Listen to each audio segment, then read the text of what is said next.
বাংলাদেশে আমরা দেখেছি যারা স্বৈরাচারের দোষর তারা ভারতে বসে একেবারে উস্কানি দিচ্ছে, তার প্রতিবাদে বৈষম্যটি ছাত্র আন্দোলন এবং ছাত্র জনতা সারা দেশে যারা সব জায়গায় বসে এ ধরনের লুটতরাজ গণহত্যা নেতৃত্ব দিয়েছে। আমরা জানি স্বৈরাচারের দোষর এবং এই গণহত্যার একজন মাস্টার মাইন্ড ছিল আমু। সে 14 দলের নেতৃত্বে এই গণহত্যার একজন মাস্টার মাইন্ড সে, এবং তার যে ঘর রয়েছে আজকে ছাত্র জনতার প্রতীকী হিসেবে এবং তার বিচারের দাবিতে আজকে এখানে ভাঙতেছে। আমাদের ভাঙনটা যে প্রতীকী ভাঙন, আমরা ঘৃণা প্রকাশ করতেছি এবং সরকারকে আহ্বান জানাবো অতি দ্রুত এই গণহত্যার বিচার করা হোক, তারা শহীদ হয়েছে তাদের পরিবারের পুনর্বাসন নিশ্চিত করা হোক। এই ধারাবাহিকতায় আমাদের পুরো বাংলাদেশে আমাদের ঝালকাঠিতে কোনো স্বৈরাচারের ফ্যাসিস্ট স্বৈরাচারের কোনো দুর্গ থাকতে পারবে না।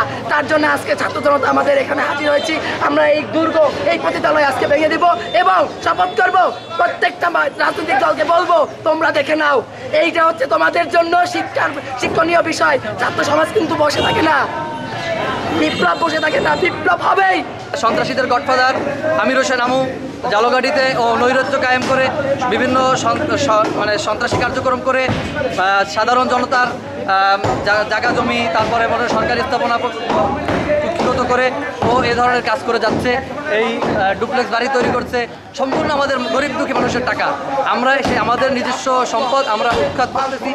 এখানে মনে করেন যে গরিব দুঃখীদের জন্য আমরা এই স্থাপনাগুলো দান করব এবং আমরা চাচ্ছি এই সন্ত্রাসী বীজ এই ফ্যাসিস্ট কায়েম আর যেন বাংলাদেশে না হয়, সেই জন্য আমরা সকল ছাত্র জনতা একত্রিত হয়েছি এদেরকে মোকাবেলা করার জন্য এবং এদের স্থিরতরের জন্য। বাংলাদেশ থেকে আওয়ামী লীগের আমরা স্লোগান তুলেছি একটাই, যে আওয়ামী লীগের ঠিকানা এই বাংলা হবে না। আমরা এই স্লোগানকে সামনে রেখে আমরা এই ধরনের কার্যক্রম করতেছি।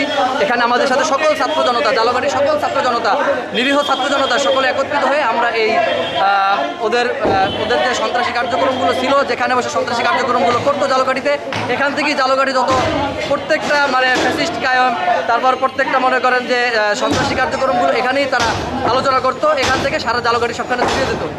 এই কারণে আমরা এখানে এই আমুর এই বাসভবন ভাঙচুর করতে